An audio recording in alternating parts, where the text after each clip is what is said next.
जिसने आवाज उठाई वो मारा गया,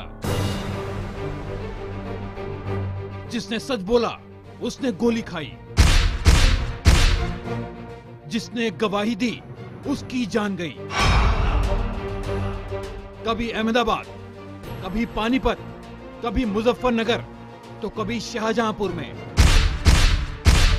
कोई है जिसे अदालत में गवाही मंजूर नहीं, कोई है जिसे अदालत में सच बोलना कबूल नहीं, कोई है जो एक बहुत बड़े मुकदमे को कमजोर करना चाहता है, कोई है जो बचाना चाहता है स्वयंभू धर्मगुरु आसाराम बापू और उसके चेले और बेटे नारायण साईं को। पिछले 1 साल में आसाराम बापू के मुकदमे से जुड़े 2 गवाहों का कत्ल, 9 गवाहों पर जानलेवा हमला, 1 गवाह बयान से पलटा और ना जाने कितने गवाहों ने धमकी मिलने की शिकायत दर्ज करवाई। क्या ये सब आसाराम के इशारे पर हुआ?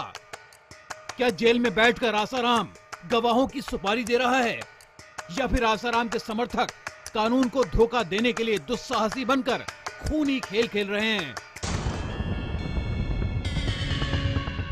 आखिर इन हमलों के पीछे कौन है? आसाराम के खिलाफ गवाही देने वालों का हत्यारा कौन है? ये सवाल अब पहेली बन चुका है। लेकिन लगातार चलती गोलियां, लगातार बहता खून ये इशारा कर रहा है कि कहीं आसाराम बापू तो नहीं बन गया सुपारी राम बापू।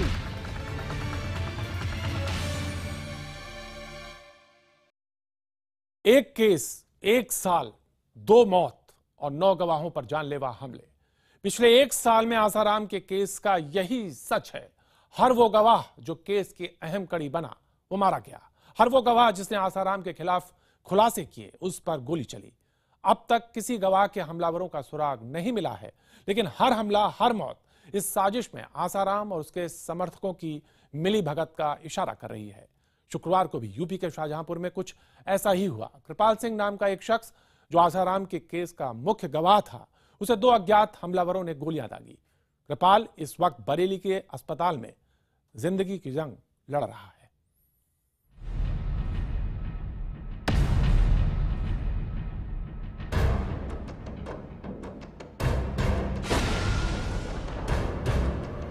कृपाल सिंह की जिंदगी अब दवाओं और दुआओं के भरोसे पर है।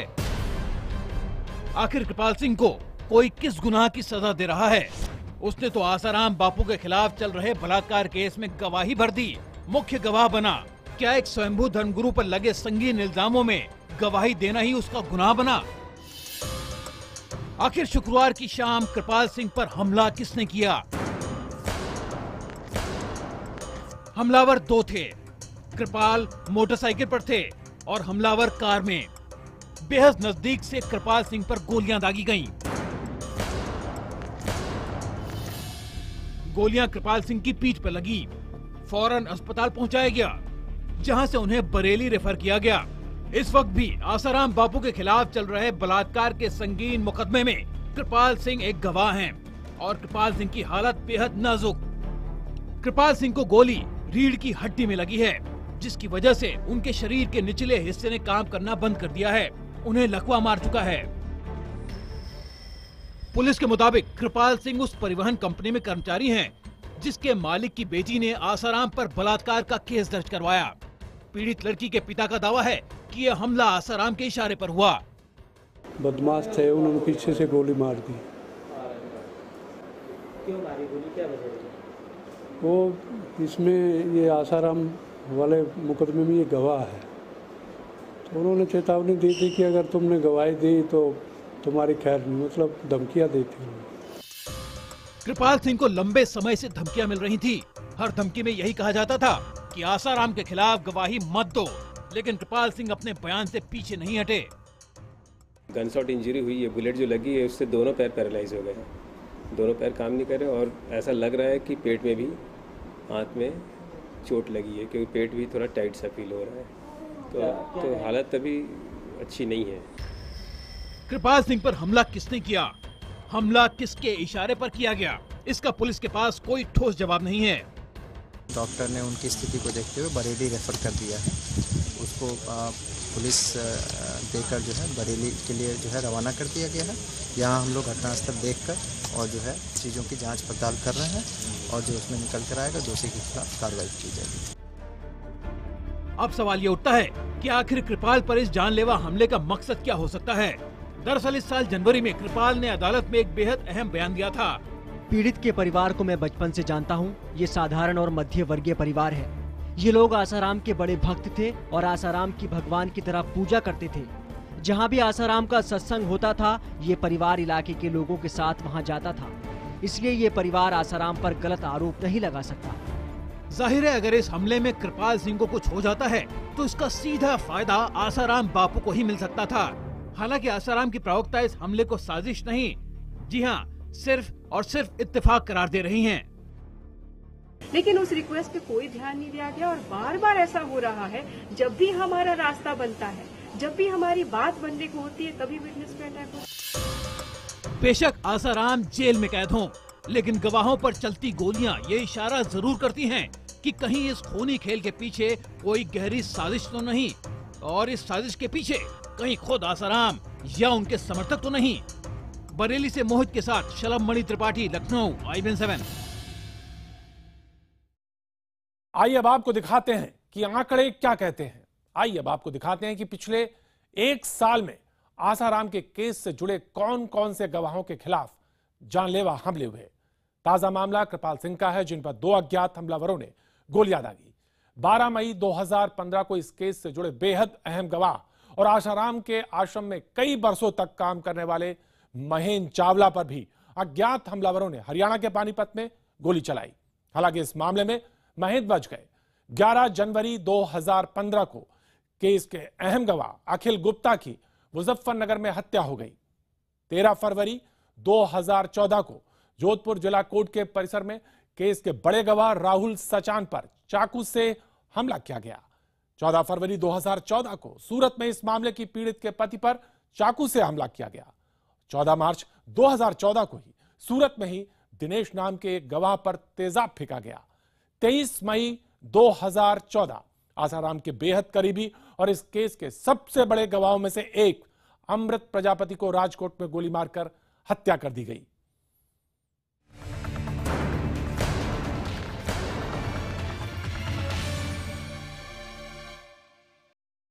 केस से जुड़े लोगों पर अचानक मौत, उन पर जानलेवा हमले, अब यह सब कुछ व्यापम घोटाले में हो रहा था। लेकिन अब आसाराम बापू के केस में जो कुछ यही खूनी खेल खेला जा रहा है।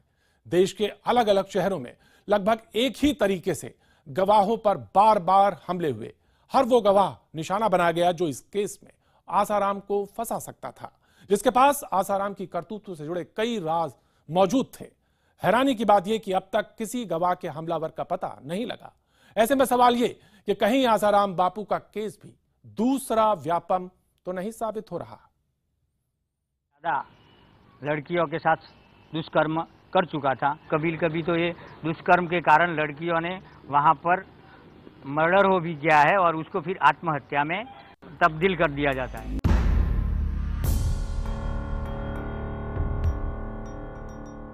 अमृत प्रजापति बरसों तक आसाराम के आश्रम में वैद्य रहे, जिनके सीने में आसाराम के कई राज कैद थे। लेकिन आसाराम कानून के शिकंजे में आए तो अमृत प्रजापति ने आसाराम का असली चेहरा दुनिया के सामने बेनकाब कर दिया। मगर फिर राजकोट में एक बड़ी साजिश रची गई। 2 अज्ञात हमलावरों ने अमृत प्रजापति पर गोलियां चलाईं, जिससे करीब 2 हफ्ते बाद अमृत प्रजापति की मौत हो गई। अमृत प्रजापति 12 सालों तक आसाराम के निजी वैद्य के तौर पर रहे। आसाराम आश्रम में चल रहे काले खेल को उजागर करने वाले वो पहले शख्स थे और उनकी गवाही इस मामले में सबसे बड़ी और अहम थी। लेकिन उनके हत्यारों का अब तक कोई सुराग नहीं। इस खूनी साजिश का अगला शिकार बना आसाराम का पूर्व सेवादार अखिल गुप्ता, जिसकी यूपी के मुजफ्फरनगर में 2 अज्ञात लोगों ने ही गोली मारकर हत्या कर दी। इस मामले में अखिल सरकारी गवाह था और आसाराम के खिलाफ बयान भी दे चुका था। आसाराम के खिलाफ कई अहम खुलासे किए, लेकिन इसी के बाद 11 जनवरी 2015 को अखिल गुप्ता की हत्या कर दी गई। हत्यारों का आज तक कोई सुराग नहीं मिला। इस हत्या के बाद सवाल गहराने लगा, शक की सुई आसाराम पर घूमने लगी और इस बीच आसाराम ने एक बड़ा बयान भी दिया। हमला हुआ है, क्या ये आपने करवाया है? सब हमले दुनिया में मैं ही करवाता हूँ। हमला हुआ है, क्या ये आपने करवाया है? सब हमले दुनिया में मैं ही करवाता हूँ।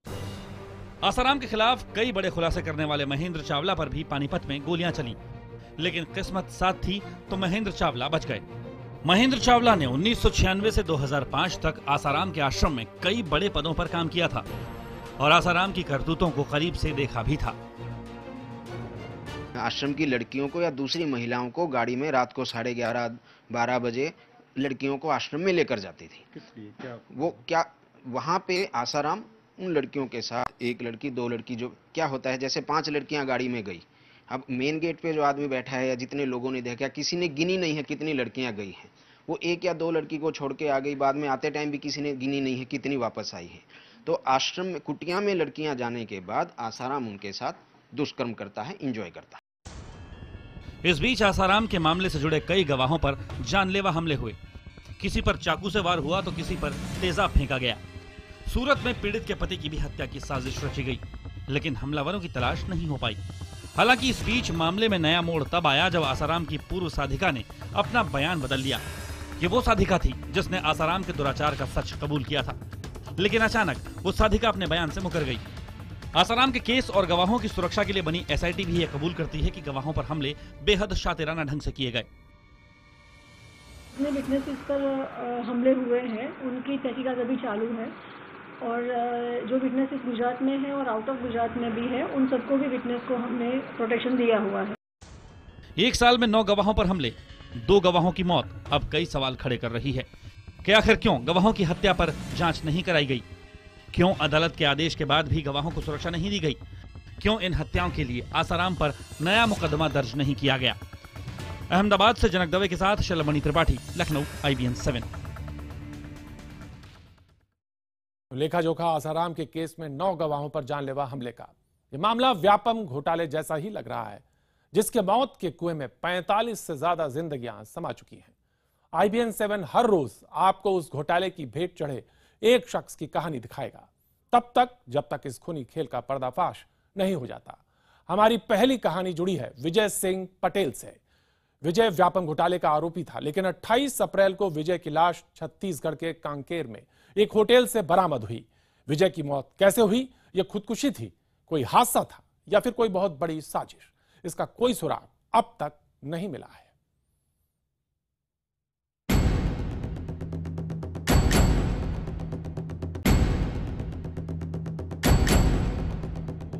न सरकार सुन रही है, न पुलिस सुन रही, कोई नहीं सुन रहा भाई। तो हो गया ऐसे, मारे जाएं गरीब लोग, इस देश में न रहें, अमीर भर रहे। सुनिए एक माँ की आवाज, वो माँ जिसकी गोद उजड़ गई। उसे ये तक नहीं पता कि उसका लाडला कैसे अचानक एक दिन चल बसा। हम बात कर रहे हैं मौत के कुएं के शिकार विजय की। गरीब माताओं की गोद उजाड़ी जा रही है और बड़े बड़े लोग उसी तरह कुर्सी पे अपना बैठे हैं, तो ऐसा क्यों करते हैं? इसकी हम लोग मांग कर रहे हैं CBI जांच की, कोई सुनने वाला नहीं है। व्यापम के महाघोटाले ने इस मां को बेसहारा कर दिया है। उसके बेटे विजय की लाश इसी साल 28 अप्रैल को छत्तीसगढ़ के कांकेर में बस्तर लॉज में मिली। उसके शरीर पर कोई जख्म नहीं था। शायद उसका कसूर ये था कि वो इस महाघोटाले का आरोपी था। कांकेर में विजय की पत्नी सरकारी टीचर है। विजय को घोटाले के बाद गिरफ्तार किया गया था। जमानत पर छूटा और दोबारा पेशी के लिए भोपाल की अदालत में पेश होना था। इसी बीच रहस्यमयी तरीके से वो इस लॉज में रुका और वहाँ उसने अपना पता रायगढ़ का लिखवाया, जबकि वो रीवा जिले के चोखड़ा गांव का रहने वाला था। घर वालों का आरोप है कि विजय पर अदालत में पेश न होने का दबाव बनाया जा रहा था, इसीलिए उसे बंधक बनाकर मार डाला गया। हाजिर हो जाओ बेटा, जमानत हो जाएगी, बाद में हाजिर हो जाओ। तो जैसे पहली बार त्रिपाठी लोग नहीं हाजिर होने देते थे, तो ऐसे भी हम लोग सोच रहे थे कि इस बार भी हो सकता है कि वही लोग अभी रोकते हों, अभी ना हाजिर होता हो, बाद में भाई हाजिर होंगे। हम लोग क्या जाने कि मेरे बेटे को मार डालो। जीता जागता इंसान अदालत में पेश होने से पहले ही मर गया। अचानक घर से दूर एक लॉज में उसका शव मिला। लॉज में लिखा हुआ पता कहीं और का निकला। फिर भी पुलिस को इस मौत पर कोई शक नहीं है।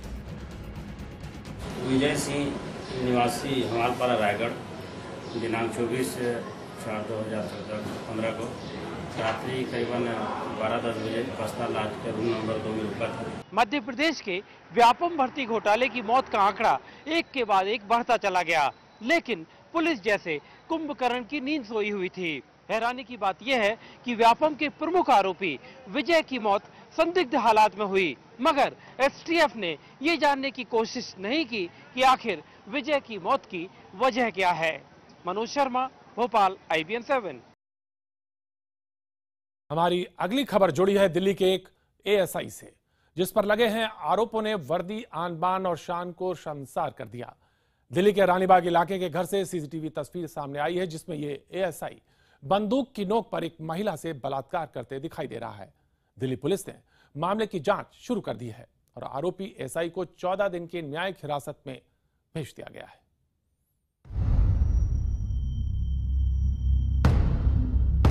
मेज पर शराब और कबाब सजा है।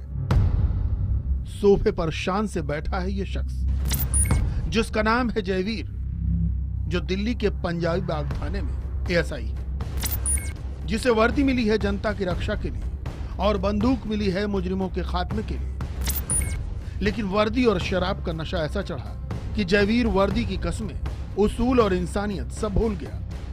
ये ASI जिस घर में मौजूद है, उसके मालिक के खिलाफ पंजाबी बाग थाने में एक मामला दर्ज है और जयवीर उस केस का आईओ है।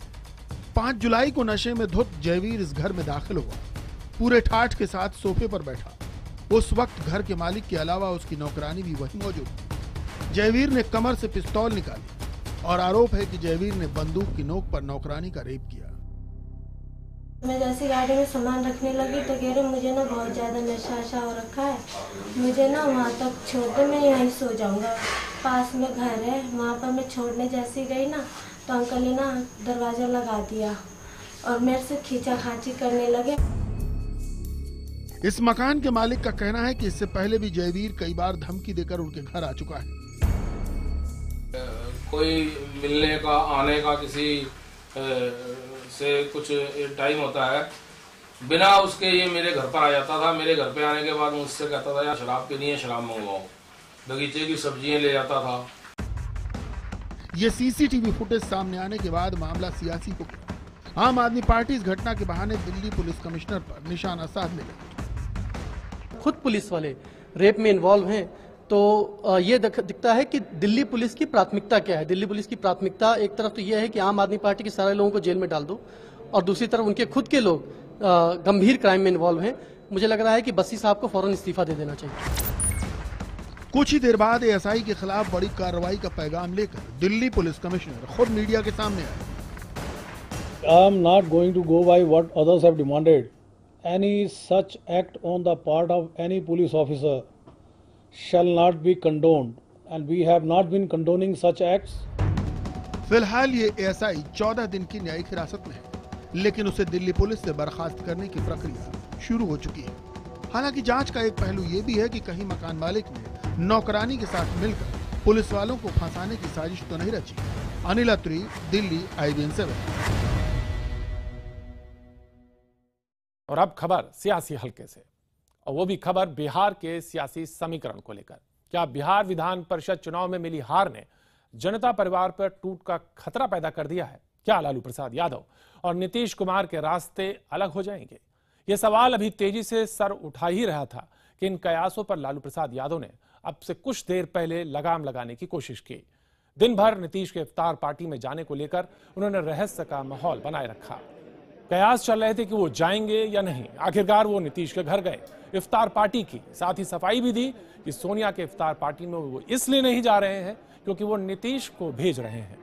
सालों से इफ्तार पार्टी के नाम पर सियासत हो रही है। इस बार भी पीएम मोदी के खिलाफ विपक्ष को लामबंद करने के लिए सोनिया अपने घर पर 13 जुलाई को इफ्तार पार्टी दे रही हैं, लेकिन इस इफ्तार पार्टी में एकजुटता नजर नहीं आ रही। तारीखें तक एक दूसरे से मुकाबला कर रही हैं। देखिए ये रिपोर्ट, फिर करेंगे इस पर चर्चा।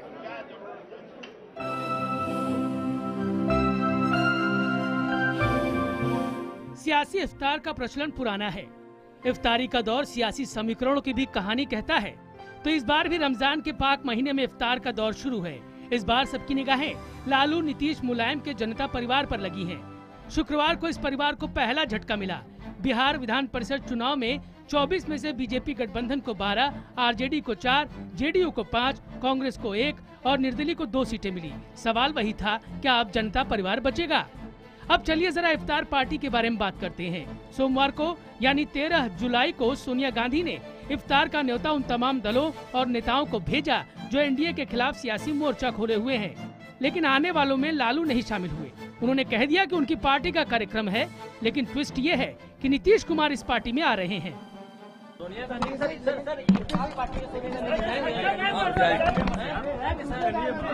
हम जाएंगे 13 तारीख को हम जाएंगे। सोनिया गांधी जी का भी 13 को है, मेरा भी 13 तारीख को है। हमारा आंदोलन भी है यहाँ पर, तो 2 एमपी हमारे वहाँ रहेंगे। नीतीश कुमार को वहीं भेज रहे कि आप वहाँ रहिएगा, मेरे यहाँ मत आइएगा 13 तारीख को।